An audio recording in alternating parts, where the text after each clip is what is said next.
Good evening, everyone. Good evening. My name is Melvin McInnes, and I am the director of the Heinz C.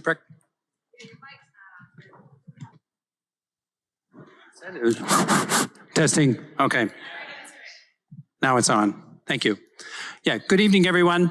My name is Melvin McInnes, and I am the director of the Heinz C. Prechter Bipolar Research Program, and it is my distinct pleasure to welcome you all here this evening. Thank you. The lecture tonight is, of course, sponsored by the Prechter family and also through the sponsorship of Don and Mary Kosh, who are kindly sponsoring us this evening. And tonight we are welcoming and featuring Ellen Forney, artist, speaker, mental health coach, author of the New York Times bestselling graphic memoir, Marbles, Mania, Depression, Michelangelo, and Me. Now, I was trying to think about how that title came, and then all of a sudden I thought Marbles, Michelangelo, Marble, and the David, and that, so that, potentially there was some, connection there. This event is going to be being live streamed, and a recording of the lecture will be available on the Prechter program website, and as well a YouTube playlist. So we're going to be out there, and you're going to be able to see it. Now, as you may have noticed, you will have been given a couple of cards, two blank note cards, and following Ellen's keynote presentation, we will have a couple of Q&A sessions. One with Ellen herself, just asking her questions about her experiences and her presentation, and then followed by a panel discussion with a physician and a couple of individuals that are participants or engaged in the Prechter program. Now, I want you to write out the questions on these note cards, and our staff will be coming around to collect them and bring them up to the front. I'd also like to bring to your attention a slip of paper with a QR code on the program.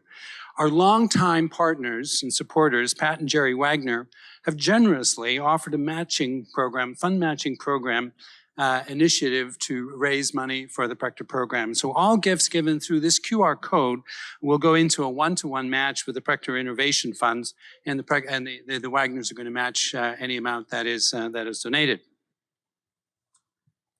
So again, this year, as we welcome Ellen Forney as the keynote of our 19th, think of it, 19th Annual Prechter Lecture. Ellen Forney, the author, and the mental health coach, has become one of the leading figures in literature and I think it's sort of cartoon literature or cartoon narratives and drawing out, having images to represent the ideas and the themes, therein. So last night at dinner, we were talking about cartooning and how, how people get into this domain and they were talking about, the drawing and representing things about drawing. And I was thinking, gosh, I'm just not I'm very lousy at drawing. I draw these stick figures and that sort of thing. So I went to Ellen's book here, Rock Steady, one of the books that is here this evening. And it was Ellen's talking about how to get it together to draw. And then you just said, well, gosh, all you have to do, you have to draw something on a piece of paper. You can draw something on a piece of paper. You can be creative and you can express yourself. And so I thought it was very reassuring in the fact that, you recognize that anybody can do this. So her work, as I mentioned, Marbles, Mania, Depression, Michelangelo, and Me, represents her struggle in the context of bipolar disorder. And the companion book that I was just holding up here, Rock Steady, Brilliant Advice from My Bipolar Life, a Mental Health Guide, and the basis for her coaching. And she's also, I think that's tonight, your most recent book on Adventures of You. That's here tonight as well, How to Draw, Write, and Star in Your Own Comics. So many of us, when we're looking up a book, we'll go into the reviews on Amazon and read, kind of a sort of a commentary on that. And there was one commentary there, Ellen, that was I thought really, really terrific. And so there were a number of things, this has helped me this way and this has helped me in that way there. There was one person that said, I read all the books out there, read all these things, and all these books are talking about, how to cope with bipolar. But Ellen's book helped me to live with bipolar disorder, and it helped me in that particular way. And I thought that was just a really terrific testimony, Ellen, to your writing and to your contribution to humanity. Marbles, your first book, has been translated into 6 foreign languages and selected for campus-wide book programs and at various different universities around the country. Rocksteady, the book I'm having here, selected as the best graphic medicine publication by the Journal of the American Medical Association.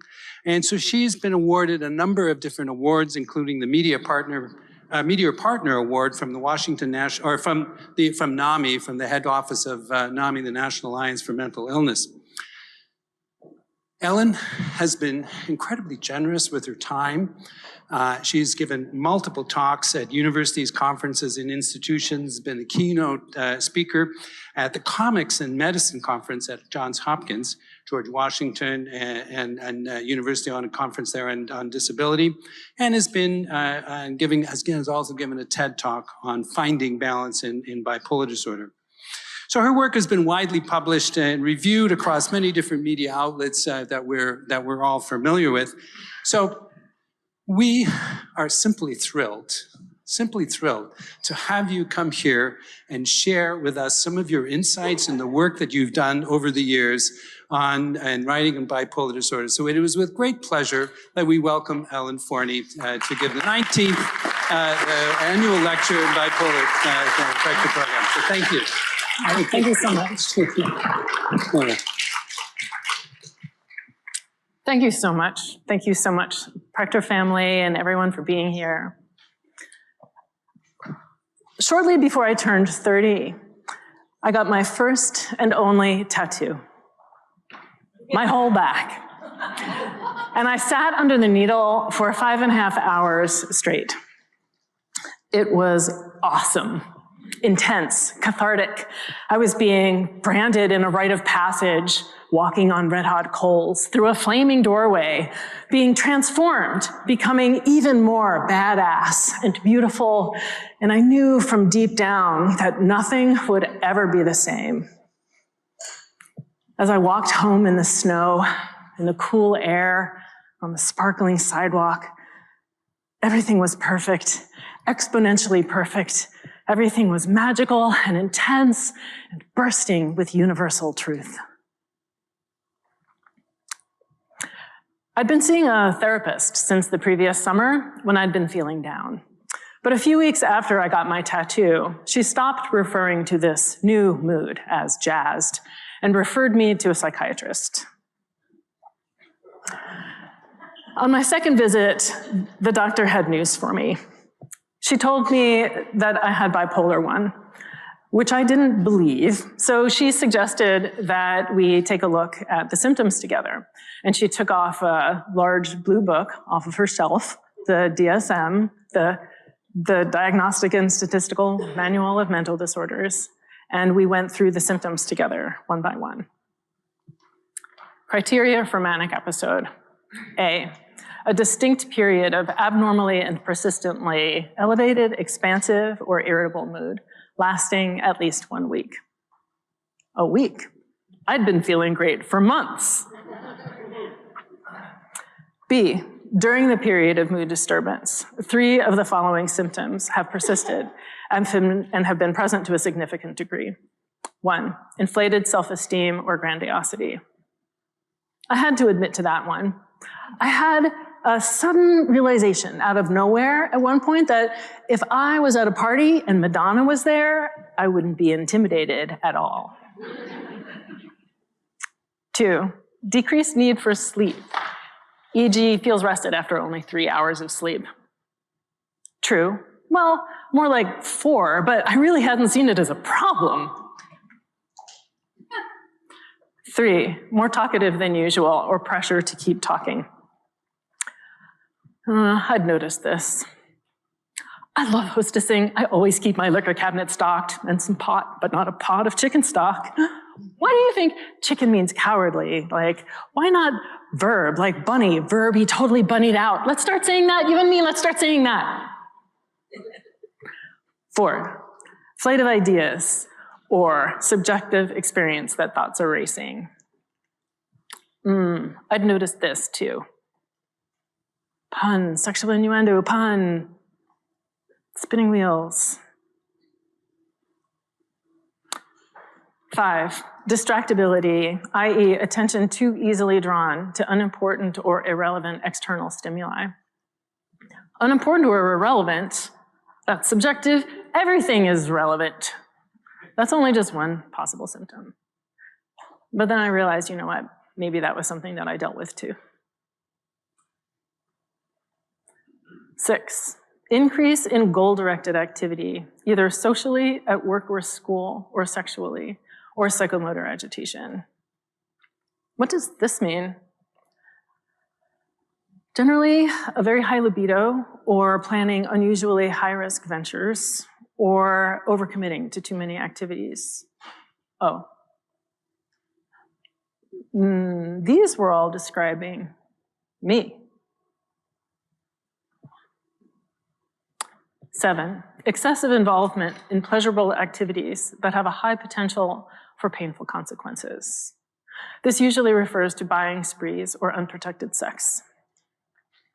Now, I didn't have unprotected sex, but what I later learned is called hypersexuality was definitely true. I could flirt with a wall. I thought of that once, and then I did that at home, just because I thought it was funny, but I did flirt with a wall. I found strangers fascinating, like presents to open.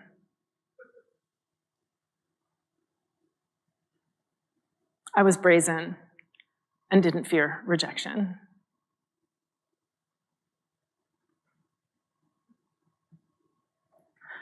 My unique, brilliant personality was neatly outlined right there in that inanimate stack of paper. My personality reflected a disorder, and not unique, but shared by a group of people. This sank in like the sun had gone behind the clouds, like I'd been covered with a heavy blanket, like a parrot, like a magic eye stereogram, revealing a clear, irrefutable 3D image.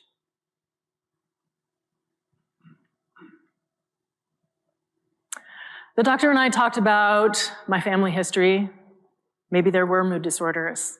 We talked about my own past. Yes, maybe there were periods of ups and downs, extended periods of ups and downs. We talked about medications. I did not want to take medications. It was some heavy news. But even as that heaviness was sinking in, it was alleviated a little bit by a certain backhanded sense of cred.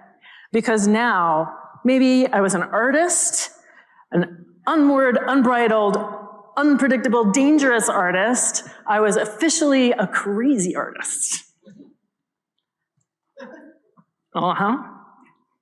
Okay, so that's an excerpt from Marbles, Mania, Depression, Michelangelo, and Me, my graphic memoir about my bipolar, what that's meant to me as an artist, and in particular, the years between my diagnosis and the 4 years it took for me to really get stable.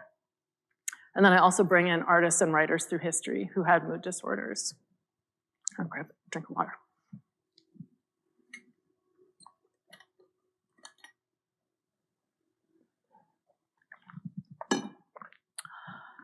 So I'm going to take a step back a little bit in my timeline, like way back. I've been an artist really my whole life, since I could hold a pencil.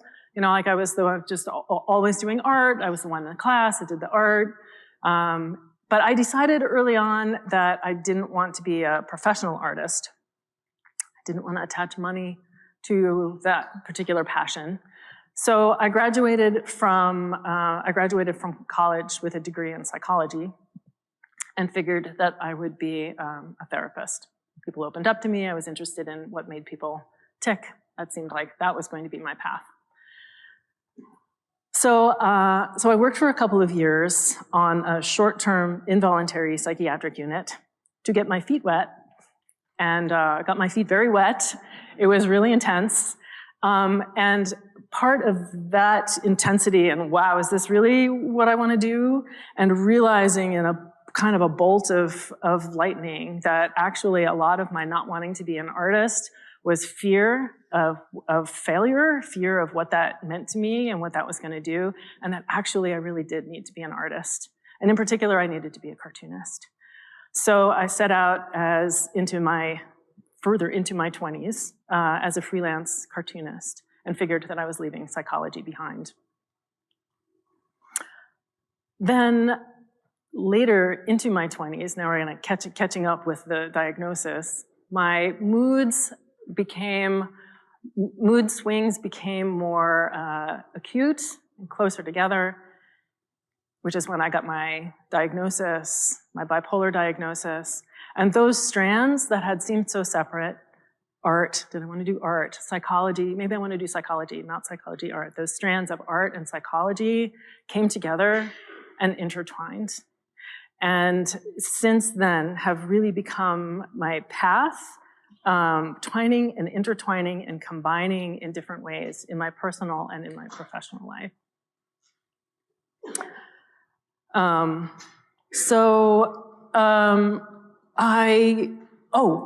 Right.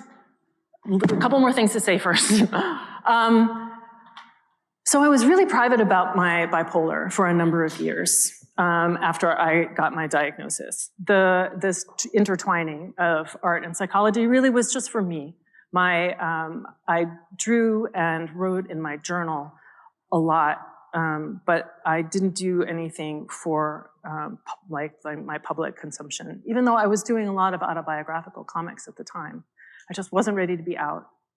And actually, one of the things that we were talking about last night too is how graphic novels and graphic memoirs have gotten so much more, so much more common. Like there's so many more of them now. And at the time, so I was diagnosed in 1998, I did short form comics, and I couldn't really delve into like some of the stuff that I really wanted to write about in comics, like lithium is such a drag. I'm having such a hard time remembering, even if I took it. You know, like I didn't have the skills or the support to write a book yet. So I kept that to myself in my own journals and sketchbooks. But I really was driven to put together a comic about my bipolar story. Oh, here, I meant to go back. For a number of reasons. It is comics and art, it really is how I make sense of things. Art has taken me through crises in my life, and I knew that there was a lot that I had to put together. I also wanted to be able to share that with other people who might be going through the same thing as me, to help anyone if I possibly could. I also knew the power of memoir. There were a couple of memoirs that were really important to me when I was first diagnosed in particular. In particular, the first years that I was struggling. An Unquiet Mind by Kay Jamison, her memoir about her bipolar, and Darkness Visible by William Styron, his memoir about his suicidal depression. Their stories gave me company when I was feeling so alone, and gave expression to what was so overwhelming to me and that I just was having such a hard time pinpointing. And I wanted to be able to give that to people if I could. And I knew that I had something else to offer, which is comics. Because I believe so strongly in the power of comics to tell a story, to express in some really, really important ways. So, so I'm a comics teacher. One of my hats. I've been teaching comics for a really long time, and so I'm going to offer you a teeny tiny lesson in the language of comics and the magic of how words and pictures come together. Okay, so now we're back here. So here are two panels. I was happy and a happy face. I aced the quiz and an aced quiz. So these say the same things. They're in comics format, but they don't really get at some of the power of what comics has to offer as a language. And where it really comes together is here, where they mean something different. There's a gap in between the meaning of the words and the meaning of the picture. So I aced the quiz, and we don't know who that would be. And now we know, and the happy person, and now we know why. That gap in there is how we really kind of we get involved. And where some more of the I'm just gonna say the magic of the language of comics comes in is where we get that much more involved, like here, for example. What just went through your head? Just think, what just went through your head? How did you just make sense of this? The first thing a lot of people think is cheating, right? Cheating. Or maybe it's this character's got a crush on somebody in the class and now they did better than this, it's gonna be awkward. I showed this presentation and my overachieving niece was in the audience and she immediately piped up, high expectations. Yeah, all right, that would be it too. So, but what I want to point out is, so there's a bigger gap here between the meanings of these two, and it's such a rich place that we get involved that there's kind of a story going on just in that one panel, in that way. All right, and so here's another way to think about how words and pictures combine. This is a 2-page spread in Marbles. This is not long after that first diagnosis scene that I showed you.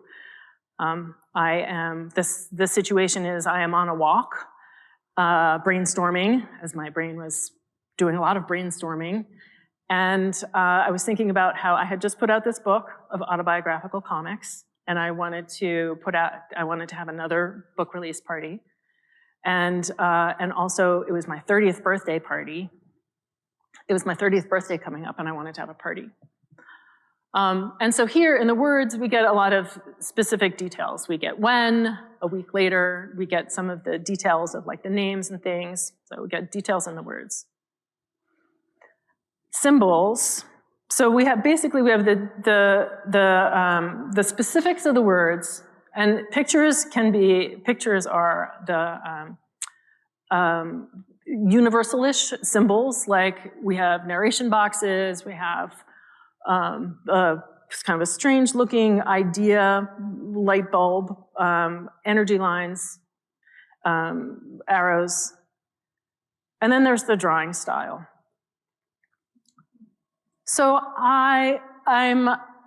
so if I were to ask, I'm not, I'm just throwing out there, if I were to ask if you thought that I was manic or depressed in this scene, I'm just gonna go ahead and say I'm gonna assume manic because it's just so big and loopy and expansive, and that's the drawing style. I mean, if you think what I'm doing is I'm depicting me walking. It could be a stick figure, it could be a photograph, it could be this.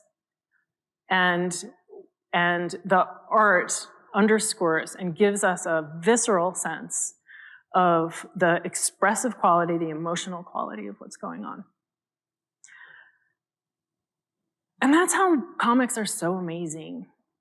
All of this information comes together on every page and in every panel. So I'm going to stick with the art and the expressiveness of the art for the moment in Marbles. I drew depression in a few different ways. This is, after that initial manic episode, I fell into a deep depression that lasted 1.5 years. So this is the beginning of it. And one of the ways that it feels is like, it's like an overexposed photograph where it's just sort of like this thud and not a whole lot of detail.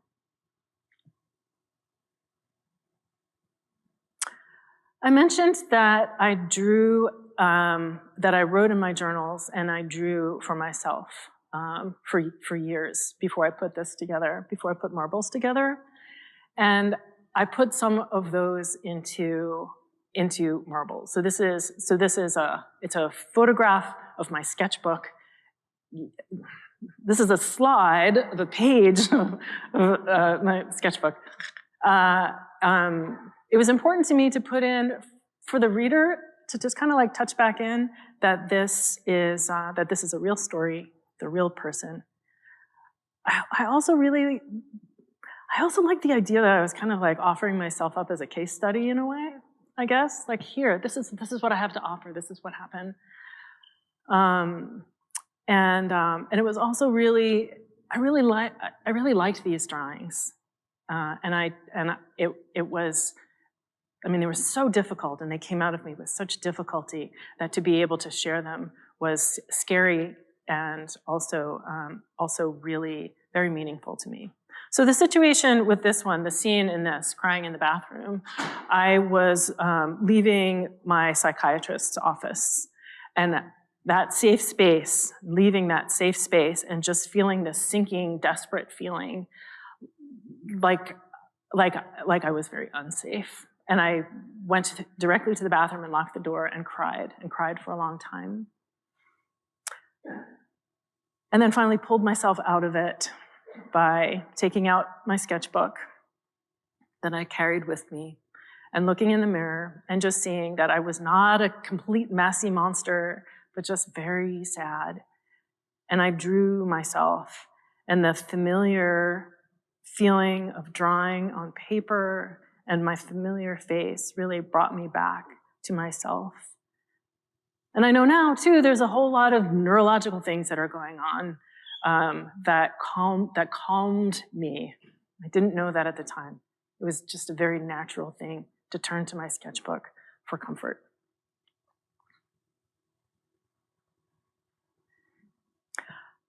Another thing that's awesome about comics is metaphor. Metaphors are the greatest way, one of the greatest ways to explain something. You take something that is unfamiliar and compare it to something that is familiar, and it is just such a direct way to understand something. And in comics, you can draw it as a visual. So this is a page in marbles. It's also in Rocksteady on what the mood states, to demonstrate what the mood states are. Originally, when I was going to do this, I was going to do swings, like mood swings. Hey, mood swings.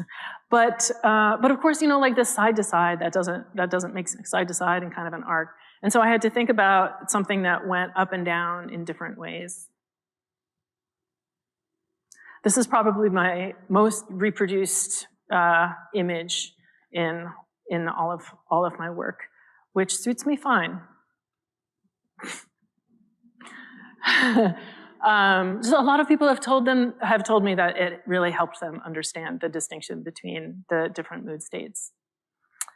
Another thing that's really great about comics is a sense of humor, and to be able to draw something goofy to lighten up heavy material. So I said I really didn't want to take meds. I mean, it's something that anyone who has certainly been in any like mental health treatment is like wrestles with what meds mean and like how they come into play or not. And there are many of us that can rattle off our litany of meds. I took this, and it, you know, like, and it did have this side effect, and I tried that, and I had to go off of that, and then I had to try that. And so I have pages of this in marbles, and it made me giggle while I was drawing it. I had kind of like a banjo playing, kind of like soundtrack, kind of like going through it. Woo, you know, and that didn't work, you know, and it It really helps. A sense of humor, I think, is personally, one of my most powerful coping tools. To be able to get to a side of something and see some sort of absurdity, to be able to get a little bit of a distance on it. If you can have company laughing at something, you can really like get some perspective. And it allows you to sink into it.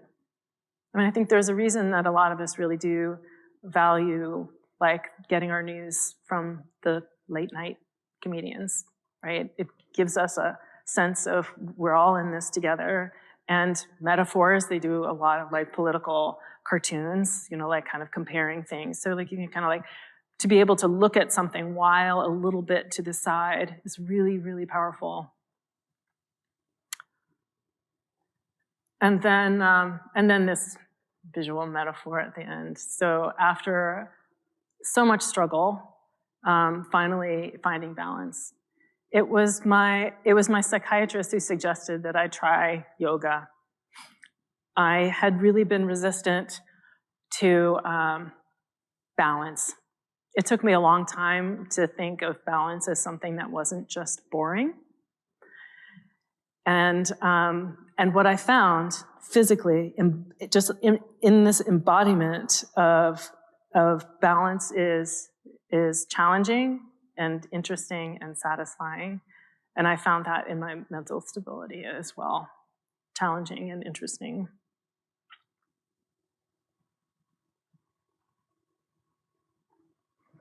All right.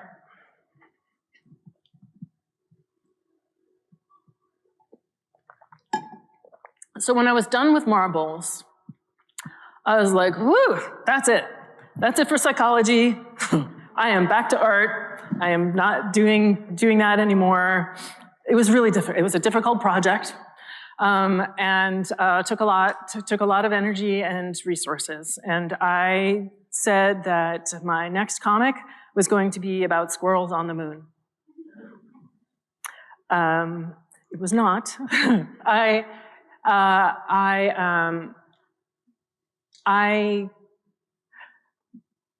got so much feedback from people on how helpful marbles was for them in giving them company and hope in particular. And I had made sure to put in tools in there. There were like breathing exercises. There were resources, things to read. There was a CBT, cognitive behavioral therapy exercise in there. Stuff for my own, like how to swallow your pills in one gulp as a way to just kind of like, like we're all in it together. But I knew that company and hope was just one, like those are the steps in figuring out how to take care of ourselves. And that I had more to share. And that there was more that I wanted to share. And that sharing in comics was really, I wound up really feeling like this was a powerful thing that I wanted to keep doing. So I put together Rock Steady, Brilliant Advice from My Bipolar Life. So it's a handbook on mental health. Bipolar, it's for anyone. There's a lot for mood disorders, and there is definitely stuff in there specifically for bipolar.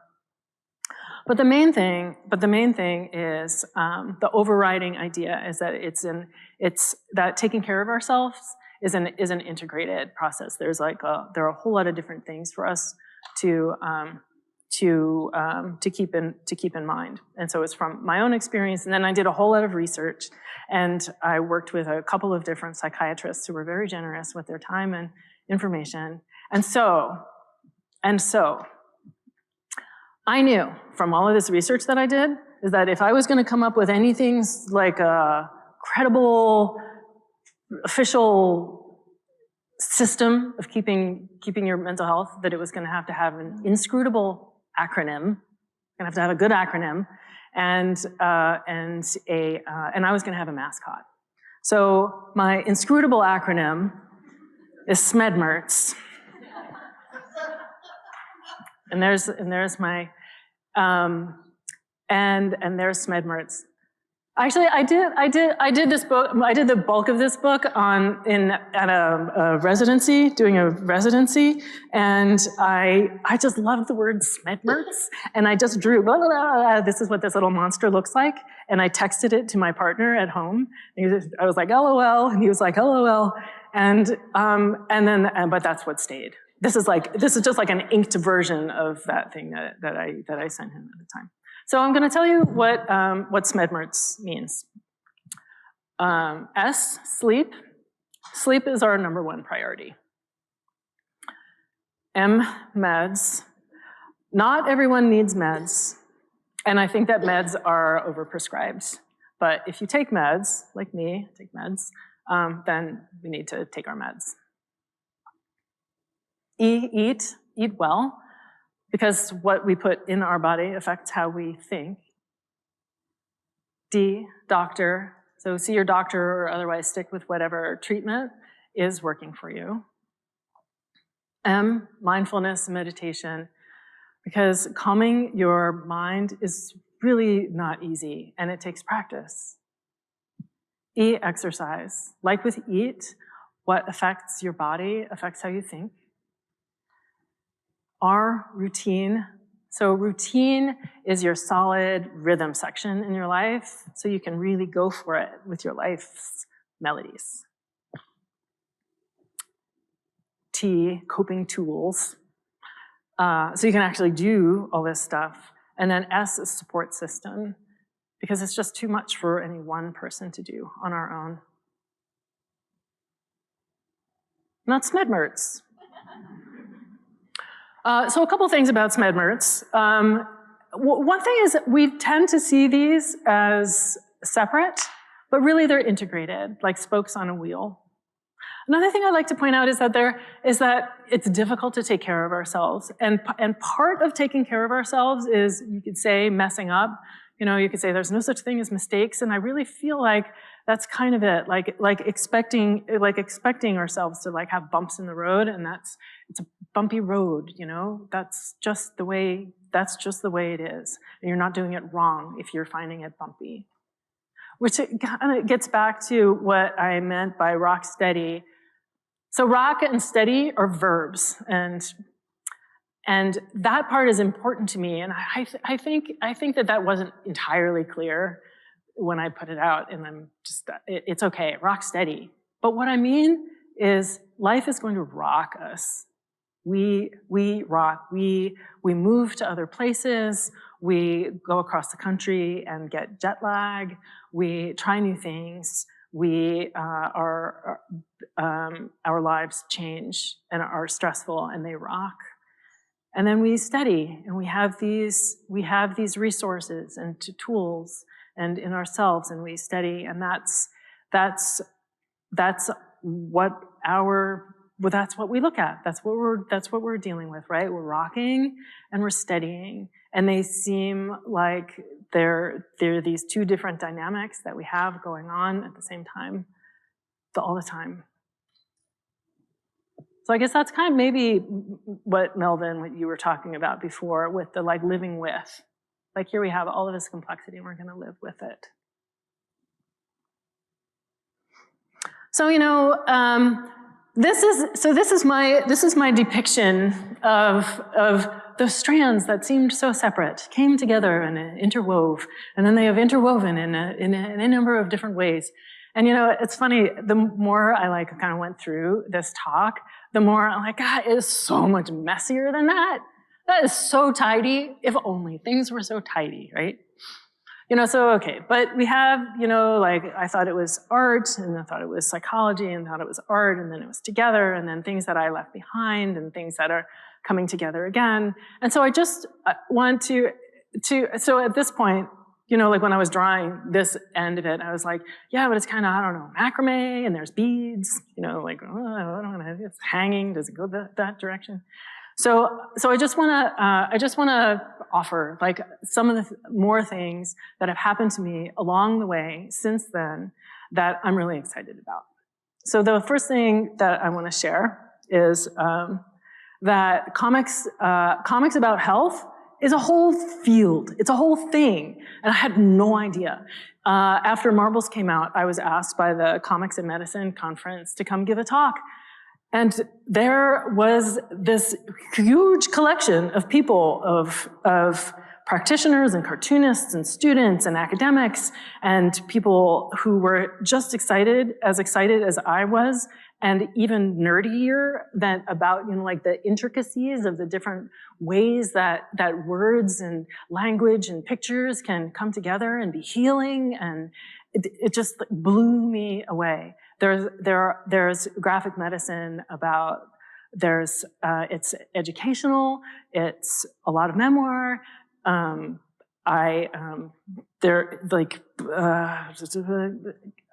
Cancer, dentistry, Alzheimer's, pediatric allergies. It's incredible.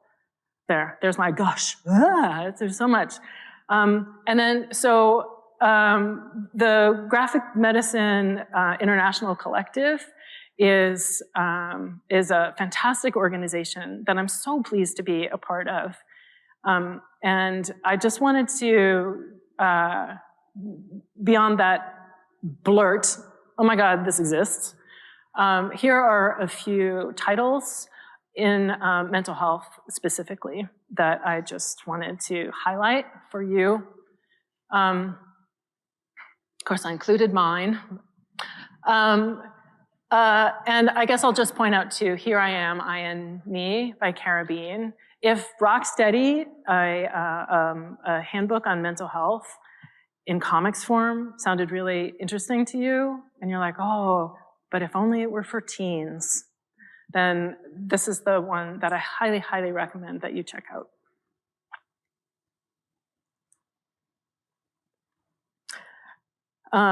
So my hats, another hat.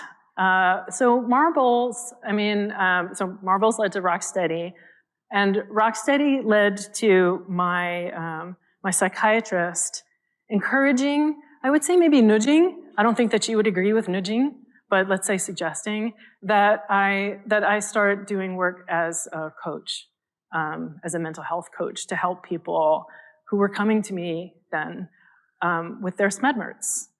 And so I started coaching, and I've been a mental health coach since 2019. And one of the things that I was kind of like reminiscent of like the therapist thing, but one of the things that I was thinking was, yeah, but so if we're working on this, it's like time-based, and you kind of like working on SMEDMERTs. If it started getting too like in depth, then I would say, have you talked about this with your therapist? Maybe you should talk about this with your therapist. And then I could keep doing my comics and like coaching and kind of keep that all kind of like level that way. And then and so as part of my coaching, I have this set of comics, the Mind Reels. This is a project where I'm making comics about, or to how to take care, mental health comics on taking care of your mental health. And I'm collecting these on my website and posting them, and in a newsletter. Here's just a couple of them. How to consume the news without the news consuming you.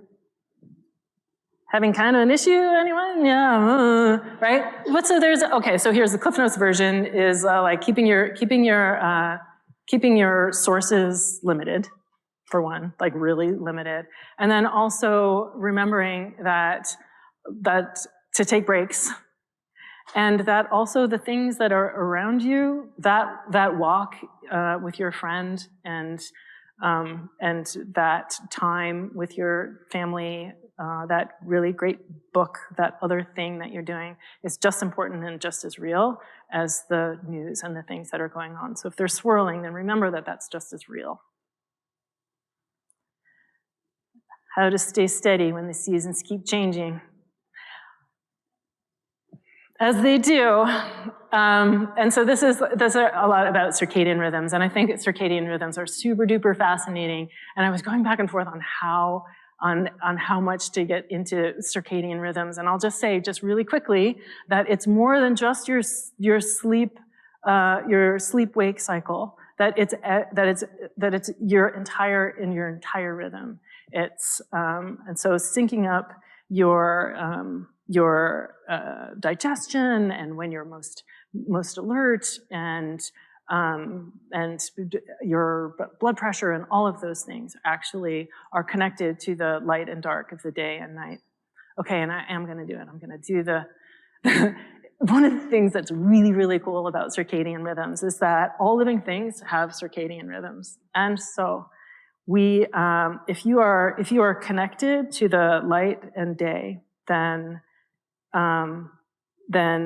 you are connected with all of the living things that are connected to their sense of cycles and light and day, including and all the way out to the revolving of the earth.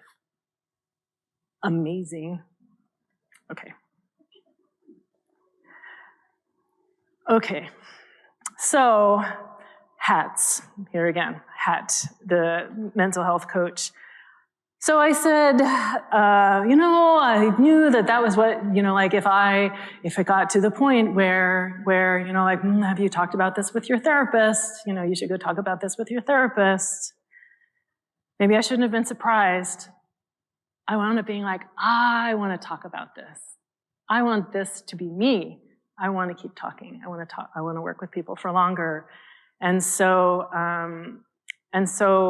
this is a scene from the end of Marbles, where I'm talking to my former self or my younger self, and in the seat of the therapist. And so that's kind of where I'm going now. I went back to school. I'm studying to be a therapist, and I want to be a therapist. Gonna be a therapist specializing in bipolar. Someone. Thank you. Yeah. And yeah, it feels really like the right thing. So I'm in school right now, and just like here, like back and forth, the like the art psychology. Am I leaving it behind? If I'm really focusing on being a therapist and spending enough time being a therapist, what happens to my art? What happens to my comics? And so it was a real, I'd say thrill, kind of a thrill and a relief. One of the projects that we had to do is a social advocacy project where most people gave a talk, and I did a mini comic on here. I tucked it here just in case I wanted to wave it as a prop. So it's a mini comic.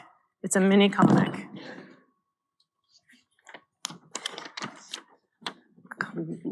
Clever, just one piece of paper, but folded like a mini comic, easy to reproduce. Sorry, I'm just like super psyched about it. On patient advocacy, empowerment and patient advocacy. So it's like for us. And in particular, one thing that comes up a lot, like I said earlier, and certainly as a coach, realizing like so many people are having really struggle with the medications, the number of medications they're on, the amount of oversight they do and do not get. And so advocating for ourselves is something that has wound up being really, really important. So that's what this is basically, that you're not alone, and you're not a pile of symptoms, you're you. And just some simple thing, some questions. Do you like your therapist? Do you like your prescriber in particular? Have you looked up your meds? Here are some places to look them up. What are your priorities? And here are some things that you might think about for when you talk to your prescriber. Because now, you're only going to get this much time to talk to your prescriber. Now you can be knowledgeable and you can advocate for yourself. So it was a big lesson to me, not just because I was proud of this. which is downloadable on my website, by the way. And I also have a bunch of free ones if you want to come get them one after.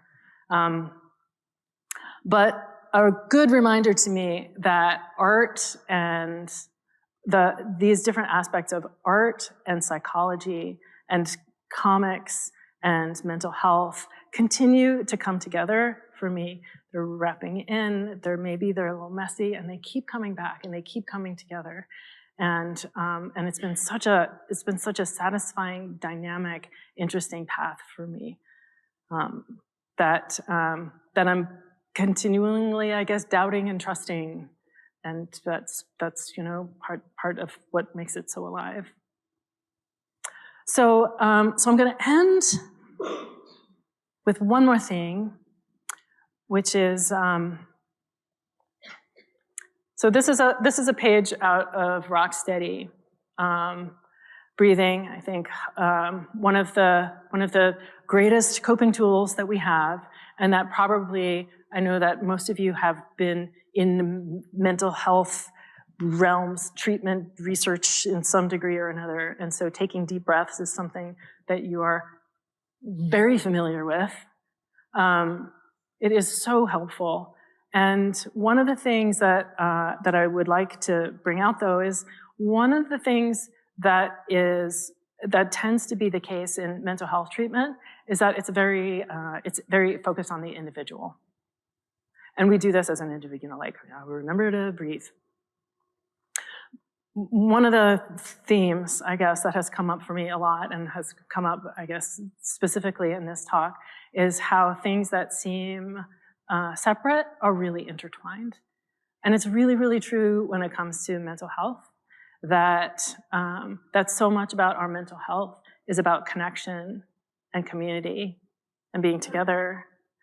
And so I'd like to invite you here in this room, and then whoever's out there, whoever the camera is, out beyond your screens. And then I know this is being taped, so maybe for across space and time, if we can just take a few deep breaths together, and then we can all kind of be in this and have that kind of rhythm by connection. So one way that I was told to, totally optional, to know that you're breathing deeply, would really help is to put a hand on your chest and a hand on your belly. Really just take a deep breath in all the way into your belly so you can really feel your hand moving there.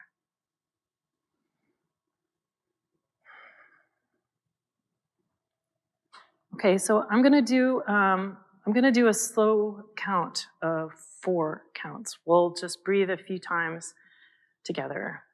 So go ahead and let your breath all the way out, just release. And then breathe in, count of 4. Ready? Inhale. 2, 3, 4. Exhale. 2, 3, 4. Inhale. 2, 3, 4.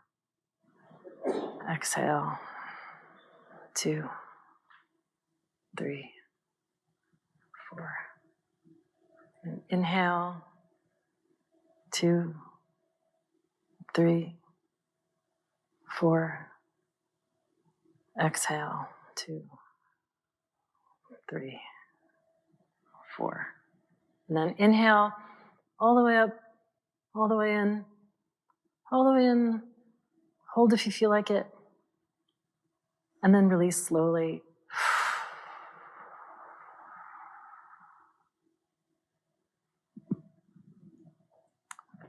Okay. Thank you so much. Thank you so much.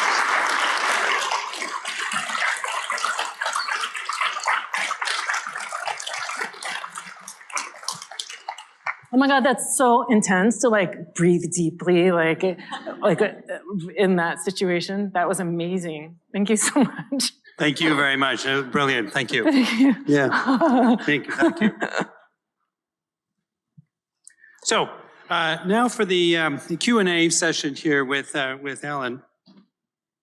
And I have the advantage of a number of questions that have been prepared prior to this, but I also want to encourage everyone to write down on their cards, and the Prechter staff will be around to pick them up and deliver to them to the front here.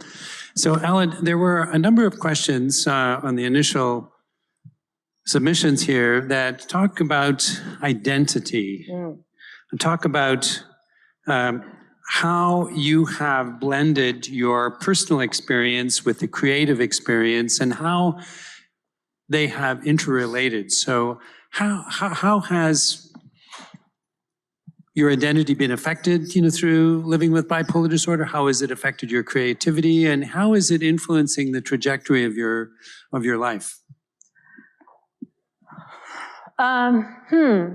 Well, I mean, bipolar has become a big part of, I guess I'll just, what a huge question. Very. So I'll just take a little piece of that maybe. Being a cartoonist has been a major part of my life for so long. And if people ask me, what do you do? I mean, this is part of my my identity thing. Like, well, if I'm a therapist and somebody asks me at a cocktail party, what do you do? Can I still say cartoonist if I'm not doing comics all the time? But so it's been, that's another question. But that idea of what is it that you do? And I would say, for years now, I'm a cartoonist. Oh, really? And then it would come up immediately, bipolar would come up immediately, because they would say, oh, is there anything of yours that I might know? And I would say, well, I did a graphic memoir. I did a graphic memoir. Maybe I was, I'm a graphic memoir. It was a New York Times bestseller, or, I did a graphic memoir. And if they're interested, you're like, oh, really? What was it about? Okay, it's about my bipolar. And then immediately, then our conversation would be about mental health. Mm-hmm. I learned really early on that, so I'm very out about my bipolar. Yeah. And one of the things that I learned early was about how. So I said that marbles was my big coming out, and so I thought that ooh, I'm going to have to deal with my boundaries and feeling vulnerable, talking about me, but what I learned is that people are so ready to talk about their own stuff. They didn't have so many places to put it, that the boundaries that I had to really develop quickly was about getting other people's stuff. About me saying, yeah, I did this, about my bipolar. They say, really? Maybe they'd ask me something about me. And then, say that they had been dealing with depression for a really long time. Or my God, people would sometimes blurt. One of my first lessons, I was at a book tour, and a woman said, "Thank you so much for your book. My mother was bipolar, and she died by suicide when I was 16. Thank you so much." And took up, because she just needed someone to tell somebody, and so that's what I had to learn early. A lot of people have experience with bipolar. A lot of people have, that's really intense. And all of a sudden, here's this place that they can share that. So do you think that you would be as creative and productive if you were not bipolar, for example? And then a follow-up question to that is for aspiring artists and who are thinking about, for example, considering medications or various different types of therapies. What is your perspective on the influence of therapy and management on the creativity and what is the relationship that you have noticed between? Wait a second. I'm just I just gave this talk and I'm like, okay, there was a question there. Oh, and then there was another. Okay, wait, could you, I think there was something in there in the beginning that I had a beginning of an answer to. You know, one thing, so what was it in the beginning? It was something like, like how has, how, you know, I don't, this was in here somewhere. One of the things, like, what would your life be like if you didn't have bipolar? Like, right. There was something like that. Yeah. And I don't know. I have bipolar, you know, what would I mean, it's something that I think is, I don't know, it's part of the many parts of who I am. It's part of the identity. Yeah, it's part of one's identity. And I don't think like it's not like one spice. I mean, I think that's sort of like the everything is interrelated thing. You know, like I don't think that you can, it's one of my things over here where I'm like watching like what is the research going to come up with. Sure. Because, you know, like things aren't really separable. Right. I recall when you visited with us a number of years ago when Ride the Tiger came out, and I forget her first name, Moisey, you were there. Melanie, yeah. And there was a consensus between the two of you said, you know, listen, being bipolar is part of who I am. I don't know who I would be without it, but I very much like who I am, and but I don't want to have another manic episode or another depressive episode. And I remember that comment very distinctly, and so I've used that, you know, in talking with individuals, in particular individuals who are worried about what medications or therapy would do. Mm-hmm. So your experience with treatment has been positive to the point that you're aspiring or working towards becoming a therapist, correct? Mm-hmm. To speak to us about the motivations to become a therapist and become involved in that domain. Why do you want to do that? Well, why do I want to be a therapist? I mean, some of it is for the same reason that I wanted to be a therapist when I graduated from college. Mm-hmm. I mean, it still kind of wraps back into like really being interested in talking with people and helping people, and like helping them figure out what makes them tick. The human brain is fascinating. I'm glad that I got to focus on my art for so many years because, you know, it takes a lot of time to work on your like technique and skills. So I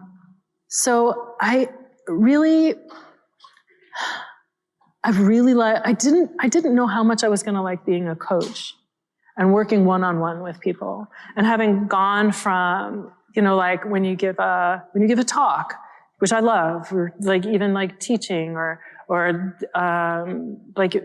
putting out a book, you know, it's like a lot of people, and you can reach a lot of people. And I think that's really important.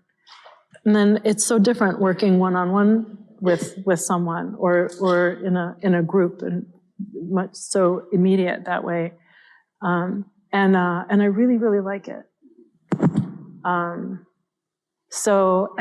I just found that the people that I was working with, coaching, exactly, you know, like when we got to the point where like, oh, okay, we're, you know, like kind of like peeling back some layers of things that's keeping you from going to sleep. Like, you know, like this, your SMEDMERT saying like, oh, it has to do with perfectionism. It has to do with your upbringing. It has to do with, oh, I know, you know, okay, this is like therapist territory. It's really interesting, and I know you, and the people that I really felt like I helped the most were the ones who kept like extending their, you know, whatever. It's an 8-week program. That's the thing about coaching, is that it's very set in time. Yeah. You know, you can kind of keep extending it. That's fine. That I worked with for a year or a little more. That I really felt like that had made the most change in their lives, like good change, like real change. And so to work with someone for that amount of time, and then to really be able to kind of like get through the different layers of things, it really was going to take being a therapist. More formal training. Yeah, more formal training. Thank you. Yeah. So I appreciated many things in your talk, and there was one that I noted, a feature that I noted that came up in a question here. And so treating bipolar disorder requires consistency and routine, things that may not be natural to those those creative with creative tendency. How did you kind of accept this need for routine and consistency?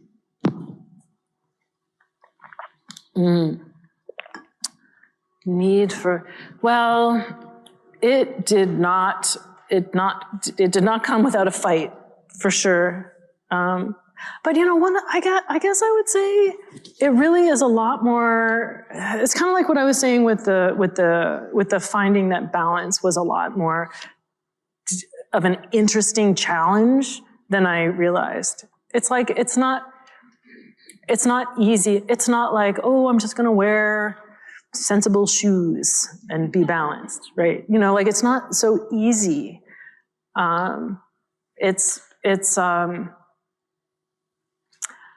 I mean,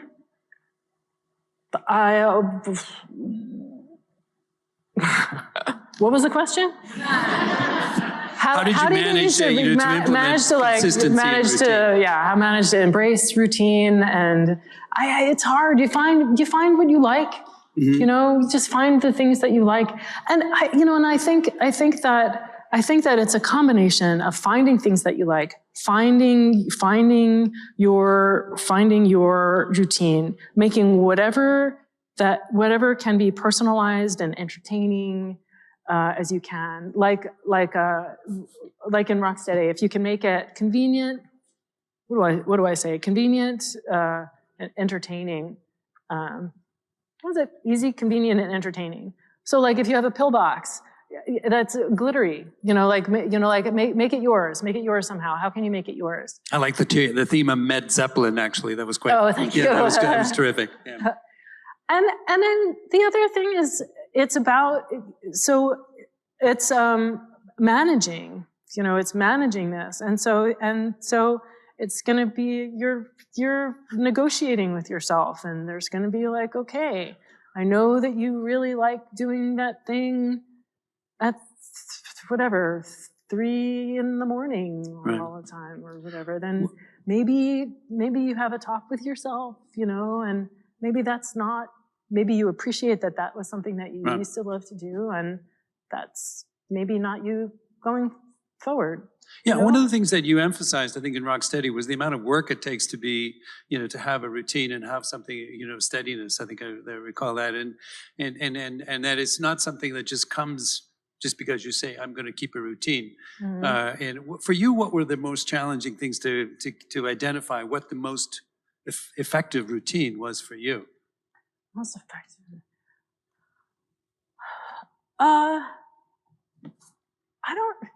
don't know. I think that having certain morning things, like recognizing, I don't know, kind of like pieces together, right? I mean, just, I think that if you building any sort of habit or building anything, you start with what is already there. Like, so if you take, for example, like morning and nighttime meds, then you kind of like build off from there, or that I thought of that because that's me building off of those things. When do you journal? When do you swim? I don't know. Building a routine is really hard. It's hard. It's hard. It's just. And that's what you said in the book. It's hard. I guess one thing that I would say is that a lot of it takes time. Takes time, yeah. Takes time. Like what fits in? What are your anchors? What are the anchors that you're going to build off of? Like for me, it's like, okay, like a 3-time, I have certain thing, weekly thing. This is when I swim. These are the things that I do when I get up. I get up, I take my meds, I chart my sleep. I meditate, 15 minutes then. And, it kind of like, it builds. I don't know, I feel like I could kind of like like talk and take back what I'm saying, like, but then, like, then it's going to change, and it's really, really difficult. It's difficult and an interesting challenge, and it changes, and building in flexibility to something that needs to be consistent is just, it's the idea of, dialectics, like holding different things, holding what seem like opposing dynamics together. Mm-hmm. Is there we go, like challenging and interesting, right? So it's like it needs to be consistent but flexible, and that's difficult to be concrete about, like, sure. But that's so many of the different things that are key to taking care of ourselves have those like kind of dynamics that have very different characteristics. Right. So a number of questions are focused on how you determine what you're going to write about. One question asked, are there things that you just elected not to write about or not include in your life story in the comic book? But the question really comes up is that how does one prioritize what you're going to write about or cartoon about or draw about in the context of your, of one's life experience? Is it that, something happens, for example, today, doggone it, that makes me mad, and then that is an impetus to write about it? Or are there particular stimuli or features that provoke, the artistic temperament, if you will? So is this a question about somebody, is that what you... No, here's the question. Look, there's a drawing on this one. Drew a little bit there, there. So there's a drawing, it's a little stick figure and a little cat. Aw. Should I just read this? Sure, go ahead. Is there something serious about medications that you couldn't express in your comics? Wow, there's so much serious about medications.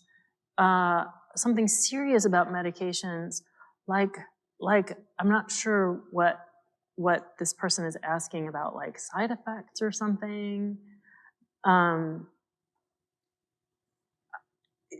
So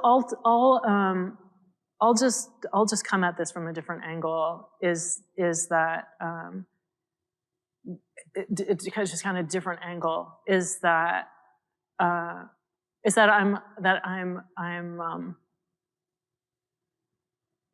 I'm thanked sometimes for being like so honest and open that I told everything. Oh, you've put it all out there. Yeah, and as a storyteller, like I'm crafting a story and I'm editing, and there is a lot that gets edited out, partly for time, like you don't know, because you're trying to know everything, but at some things, because it's redundant, you only have to hear so many times of like how I would lie under my blanket on the couch. And then there are some things that, like, believe it or not, remained private, and that kind of surprises people, because it just seems, like, yeah, no, as a storyteller, like there are some things that can absolutely. I mean, because the stories in your cartoons, they really seem to me very revealing and and so there are the feeling I was get sometimes reading is that there's an awful lot about you, right. So but to your point, I mean, yes, there are things that are your personal stories, right? Yeah, right. Well, and sometimes it's just not necessary, right? Like right. I'll give you a for example. Oh. No, yeah, right. It was like, oh, really? No, because it's actually a big deal that I was surprised that nobody ever asked me about. I say in the beginning about hypersexuality, and I suggest with those two scenes, the two situations, that this was something that I experienced, and then that's it for pretty much for the book. And I thought that I would get questions about that. And I realized that it is not necessary to get into all of the ins and outs of who and how of my different relations. Yep. When it's already clear in the story, there you go. It was a big revelation for me as a storyteller to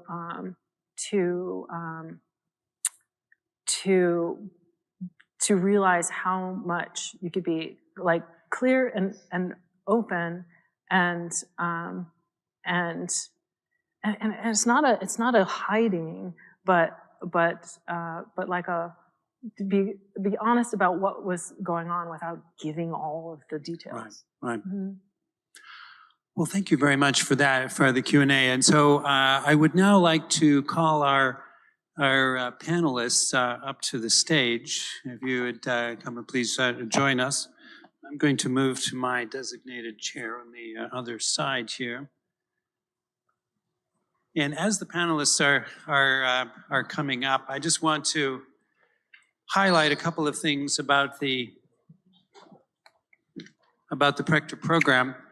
So we're now entering or in our 20th year, and it's just been a phenomenal time for us. We have a phenomenal group of researchers and investigators that are working very hard to unravel the mysteries of bipolar disorder. And I want to give a shout out to the associate directors. This is Sarah Sperry, Kelly Ryan, Paul Jenkins, and also Anastasia Yoakum, who have been working really tirelessly over the years to focus on, what's really important in studying the course of the illness. And so what we're finding is that studying the course of the disease or of the illness over time is incredibly informative. And so we're identifying patterns of outcomes of individuals over the course of time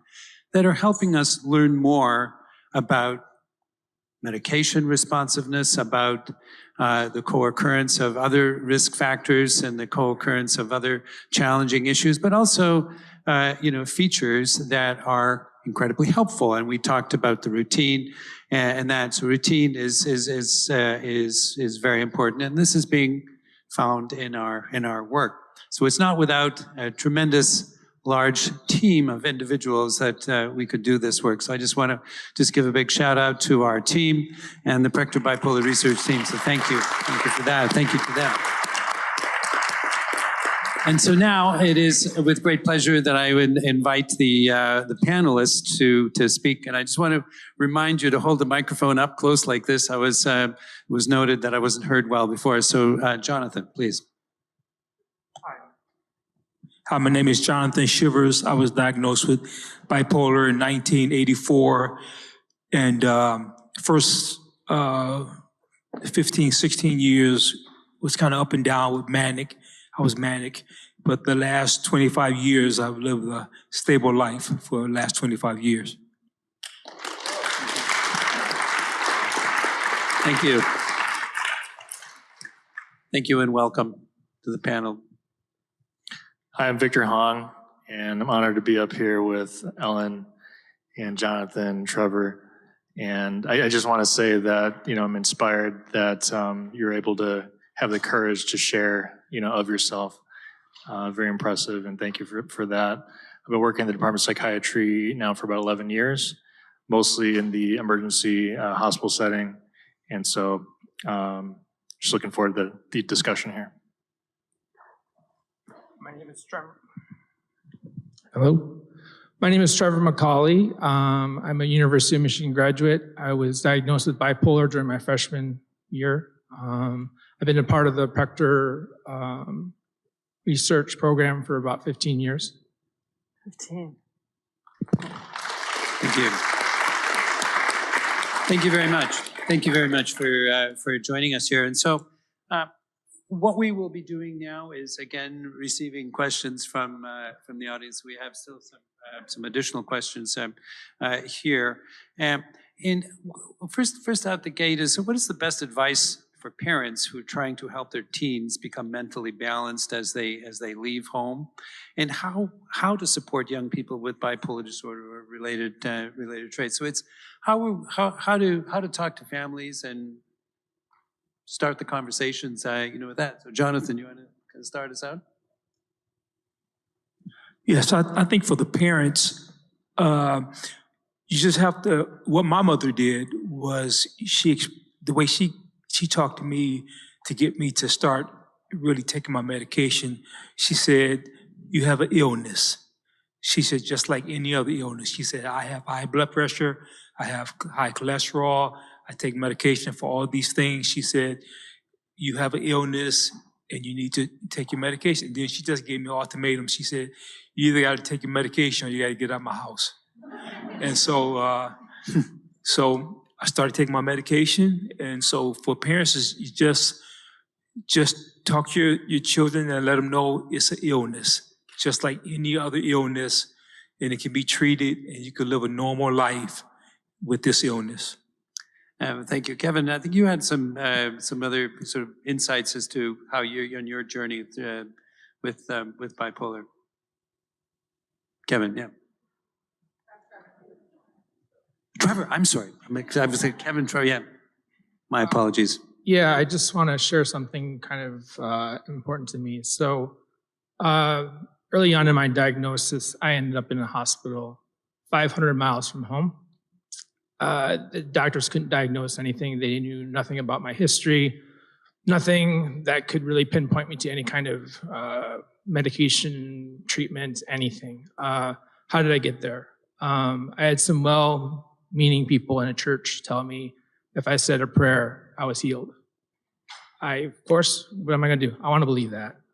Who doesn't want to be labeled with a mental illness? Who doesn't want to be dealt with something that strong in their life and have to deal with it? So I believed them, but give it a couple months later, I'm in a hospital. It's the worst possible situation I could ever be in.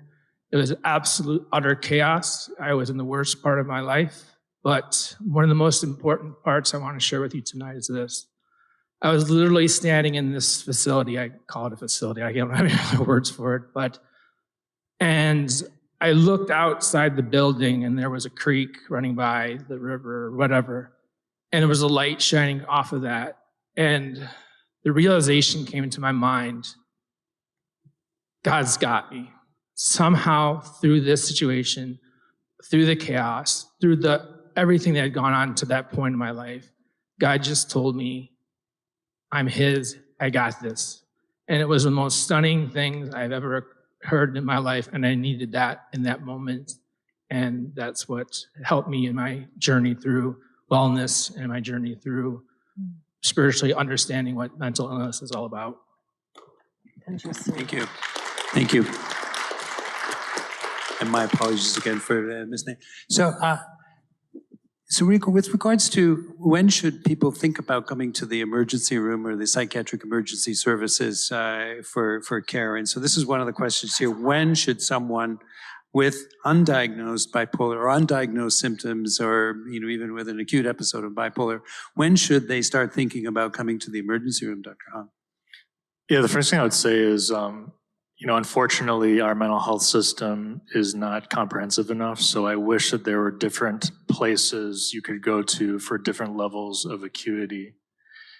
And unfortunately, there's really not. I wish there was a mental health urgent care in town for the less severe conditions or less severe presentations. It's a little bit of a binary system. And not only that, but once you get to the emergency department, it's a little bit binary, locked hospital versus you go home and figure it out.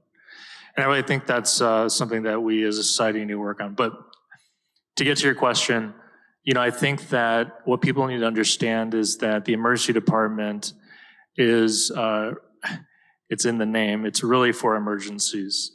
And oftentimes when people go there for less severe conditions, they could be exposed to a lot of other people who are in a much more severe situation that can be traumatizing. They can sometimes be in a situation where there's a long wait time. And so what I would say is that, there are a lot of other resources in the outpatient setting whether it's with your primary care doctor or therapist or psychiatrist, that can meet a lot of the needs of the less severe conditions, and really try to save the emergency visits for primarily when there's things that you just can't handle at home. You feel like there are safety concerns for sure, if there's suicidality or thoughts of violence towards others. If you just can't get a handle on things, that's the time to go to the emergency department. The only other thing I was going to say is that, one piece of advice I would give is that it can be very scary going to the emergency hospital setting. And if you're lucky enough to have some kind of advocate, a family member, I would really highly recommend that you invite them in, not only to help you tell your story, but to advocate for you, because you may not be able to advocate for yourselves in that crisis. Right. Yeah. So one of the questions, Ellen, that I didn't get a chance to bring to you was a question related to the family members or friends, kind of being aware of the fact that someone has a condition such as this, and they're kind of I don't know what the right word is, monitoring or willing to give feedback on how they think you're doing. And sometimes individuals say, gosh, you're just monitoring this too closely. And so there's this balance of family members and friends being vigilant and helpful versus being potentially over-intrusive. And so I'm interested in your perspective on that, and also others, to comment on how to negotiate that delicate balance of caring, monitoring, and being over-intrusive. Right. Ooh, so interesting, so complicated. Very. It's actually something that I've been thinking about. It never gets easy. No. I mean, that whole, the last S in SMEDMERTS is social, solid support system, because, we can't do it on our own. Yeah, and yet, even, if I don't know, someone who knows, loves, respects me, hey, you're really kind of high energy. I'm not thinking, well, no, okay, this one, yeah, a lot of things have been going on. Are you just checking in about Mania or something? And I'm like, excuse me, And I mean, here, this is what I preach, right? So it's not easy. It is just not easy. And so I have to be really kind of take that into consideration. As someone who is suggesting that reflecting someone else, how are you feeling about how are things, and having that being reflected back to me and feeling are you all of those things. Are you thinking that I can't take? I mean, you can see me. I'm rolling here, right? Are you thinking that I'm not taking care of myself? What do you think? And the need to check myself on that too. And just sort of remember, and making sure that good communication is going on, and making sure that there's a lot of trust and a lot of respect, a lot of love, and to just make sure that those feelings are really on the, all of it, wow, I feel I'm feeling kind of resentful about that, and but I really appreciate it. And it's really important. So, and if someone is overstepping their bounds, to make sure that's dealt with, because let's say the mom who is stepping in too much. I know my mom has stepped in too much in the past, and then I don't want to tell her anything, So it's. I mean, that's another one of those things. In a way, it's delicate, and in a way, it has to be really strong, and flexible, and to just be able to have things on the table. Good communication is difficult, and that's really kind of what it's about. Being able to hear it, and that, I mean, I know that that's going to be one of the things that I deal with in my therapy, that I deal with, and already with my coaching people, is okay, yeah, your person is,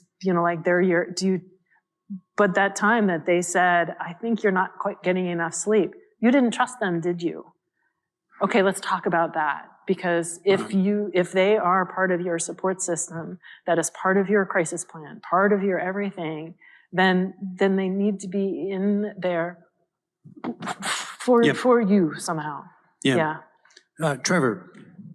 I wanted to share something, and that was that as she was speaking, my parents and my whole family had to go through a master's class on this. I was the firstborn, and nobody had a clue. Like, nobody had a clue how to handle it, my mom was even a doctor. And she had enough of her training to understand some of this stuff, and she didn't have any idea. So it doesn't matter really. It's such a learning curve for everybody involved.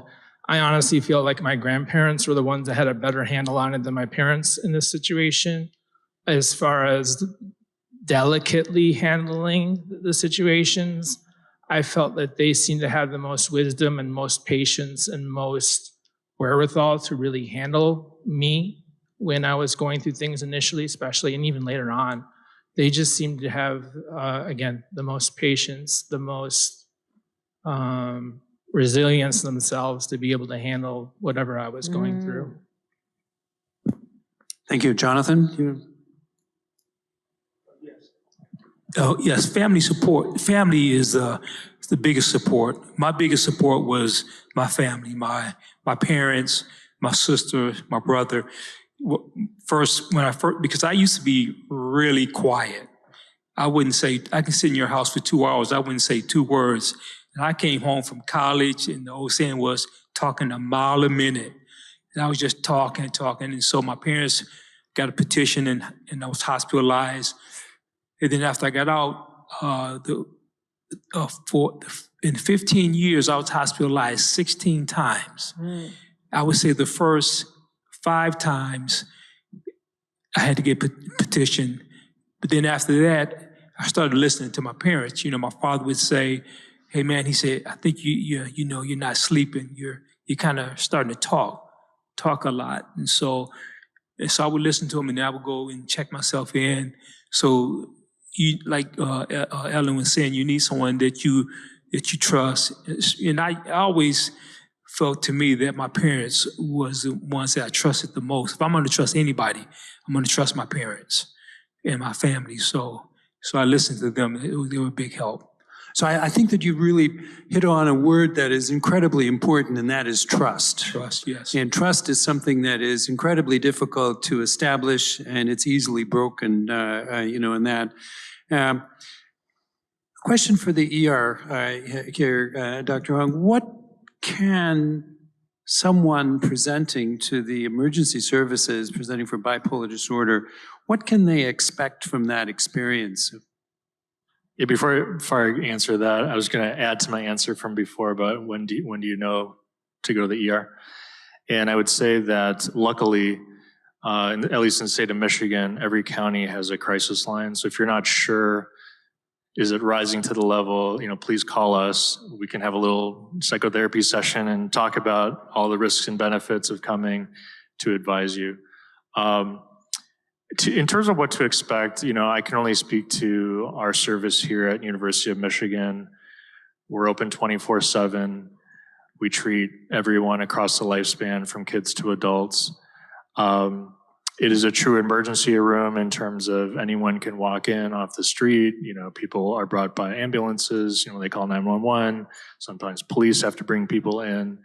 And typically what ends up happening is we do a triage by the nurse, and they get a set of screening questions to determine what the chief complaint is and what's going on.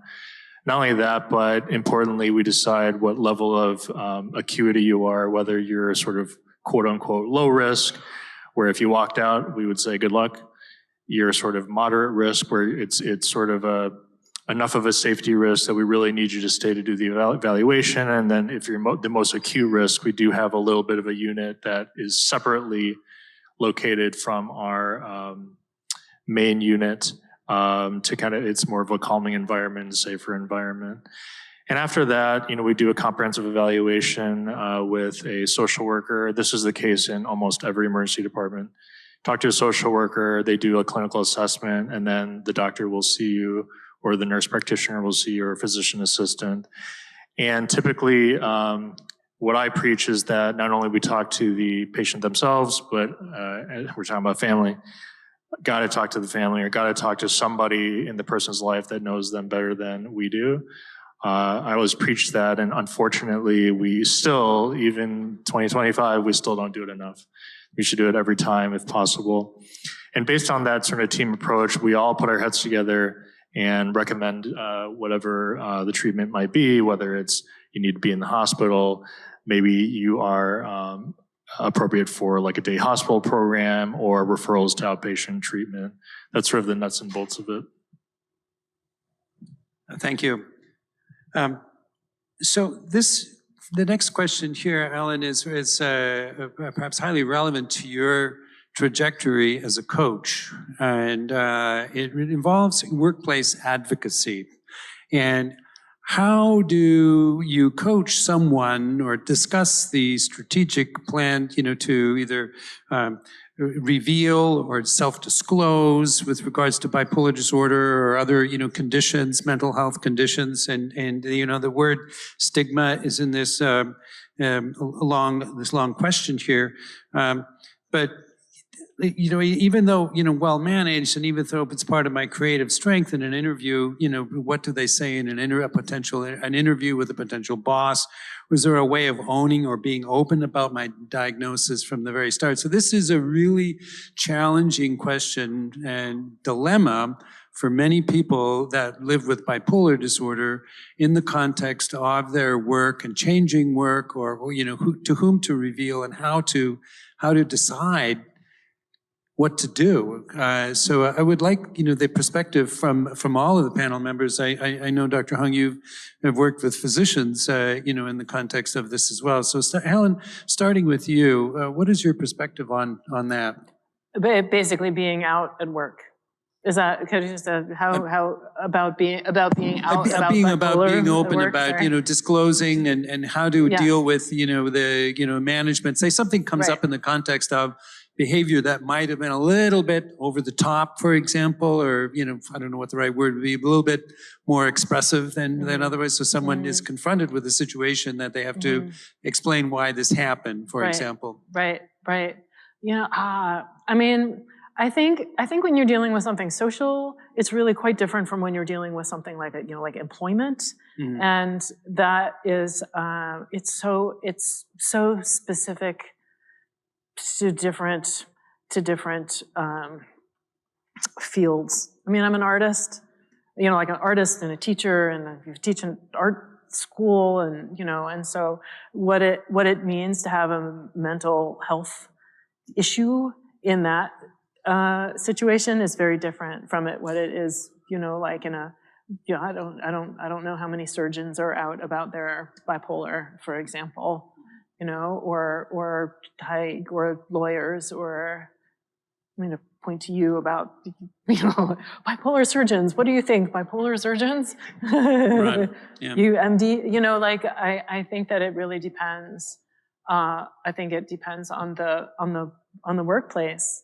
It's about, keeping yourself safe, really, and what resources you have. Trevor. My experience is that they're exclusive things. Any time that I have had situations where I had to disclose, or I felt I had to disclose a mental illness, it never ended well. That's just my experience with it in the general workforce. I think anytime you have to defend yourself by pointing in that direction, it's never going to be a good outcome. But it's not something that I would intentionally disclose in any kind of interview, at least at my level of experience. It's nothing I would not go out of my way to say something like that or disclose that. Thank you. Ellen, you want to Can come? yeah. One thing though to keep in mind is the ADA, is Americans with Disabilities Act, and so if there's something that comes up that makes accommodations make sense, I'll just give for example, and a software, what is it, an engineer who worked at Amazon. With bipolar, had worked there for a long time, or had worked there for a while, and suddenly his department was supposed to be on call, like overnight, once or twice a week, and he couldn't do that. That's, you know, like, he's bipolar, he has to have his sleep, he has to whatever, and so it was a drag for him, but he had to go through the process of getting accommodations and getting an exception.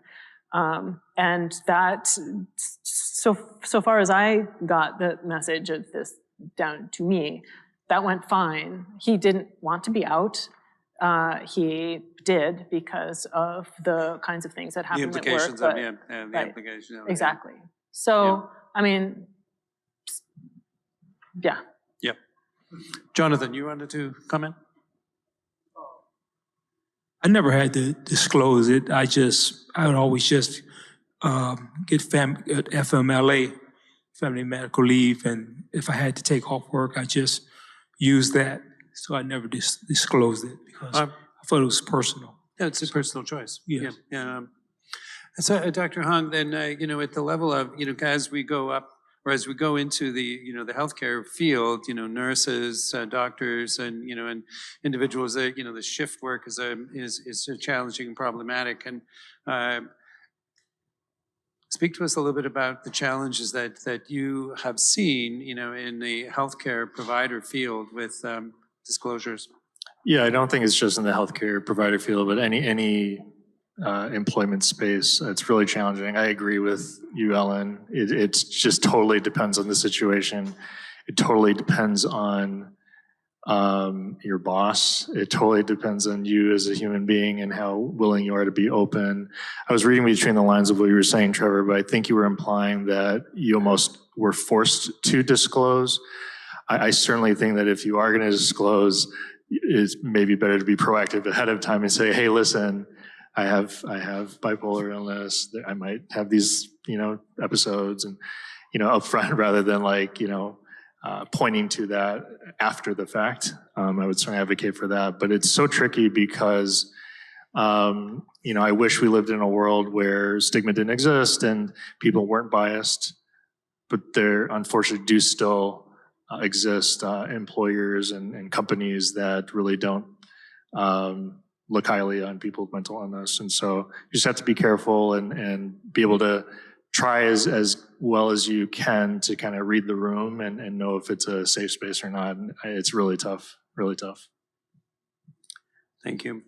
So we're just at, you know, the final question here. There's any number of questions that we could spend a conference, you know, debating. I think there's some wonderful questions that have come from the audience, but you know, a number of them are asking about, you know, the balance of psychotherapy and medication. So there's been questions about, you know, how long should a person be on medication?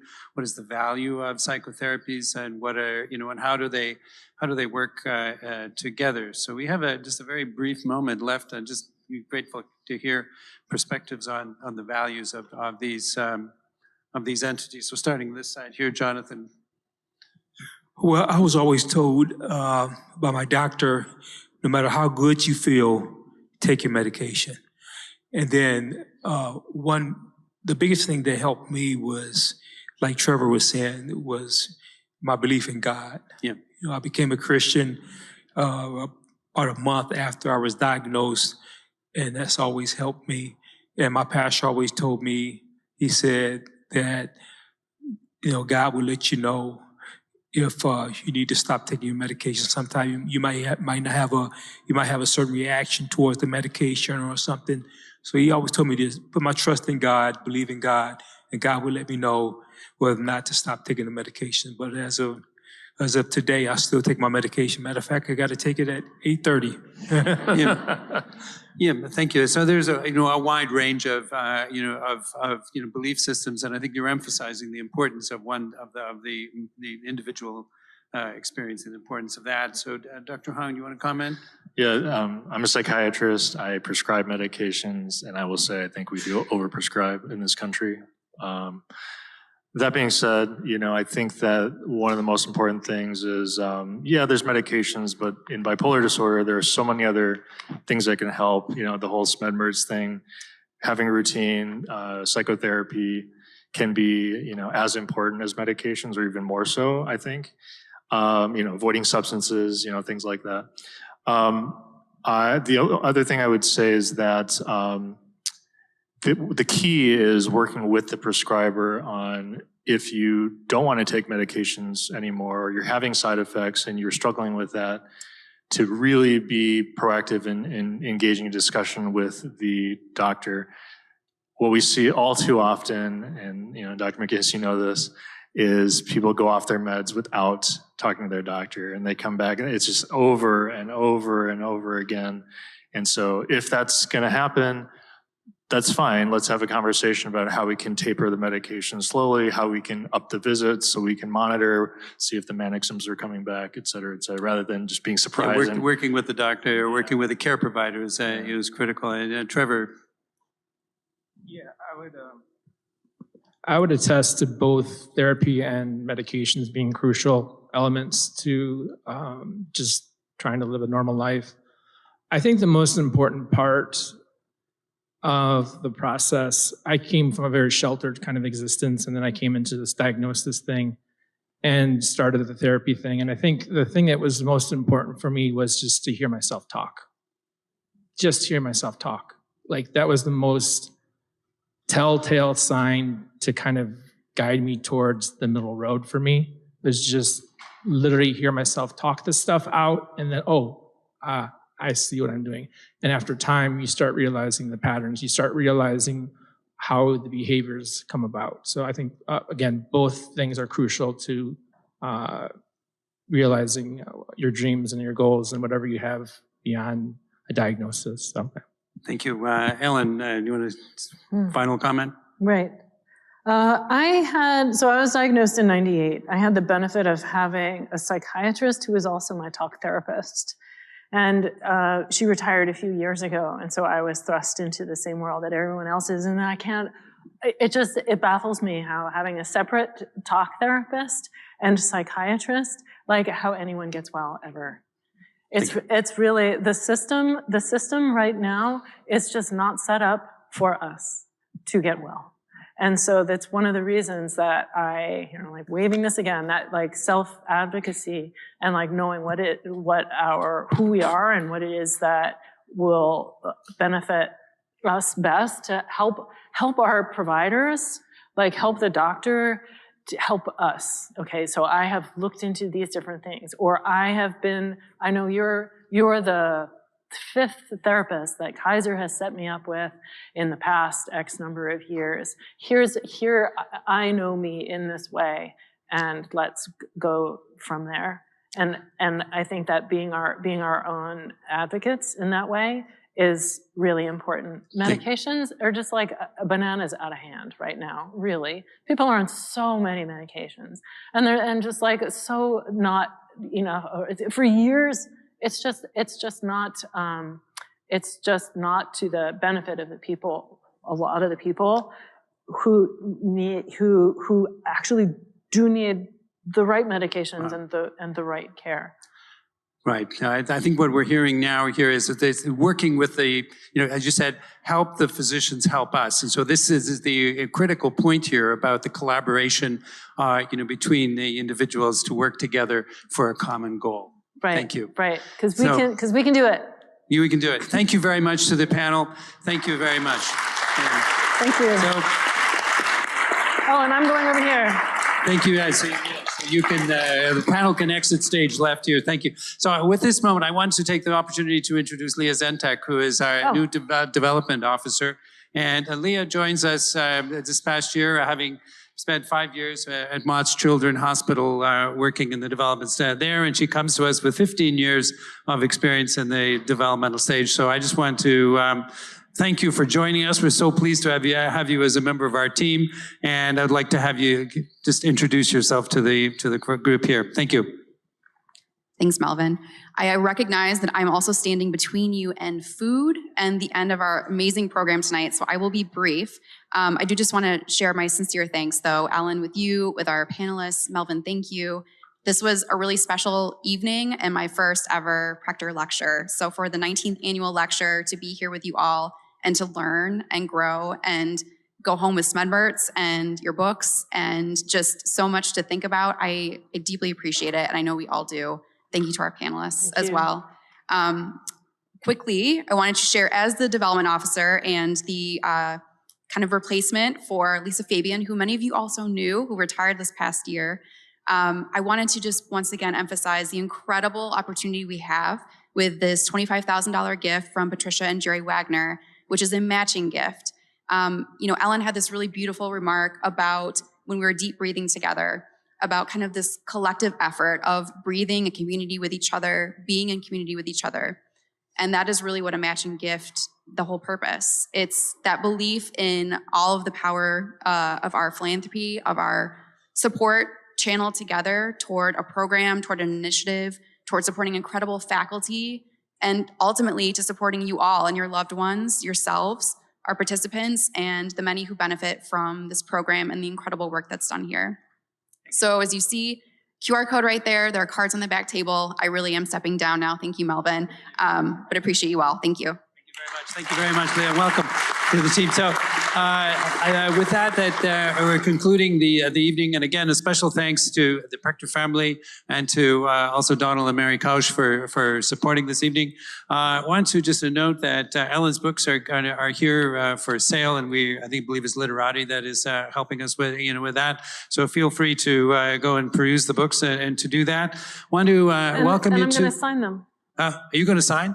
Oh, that's great. I'm there. I'm going to sit over You there can and get sign an that. autographed copy. That's great. I was just looking there to make sure there was a chair there for you to sit at, and I didn't want to be too presumptuous. Thank you for that. Also, the evening we're here till 9 o'clock, and so we have some wonderful refreshments and food for everyone to eat. But I'm told that the pumpkins come at 9, and so we need to be on our way home at that time. So it's just more stimulus for us to get at the food right away and enjoy our fill, and to get to the books and that. So I just want to conclude.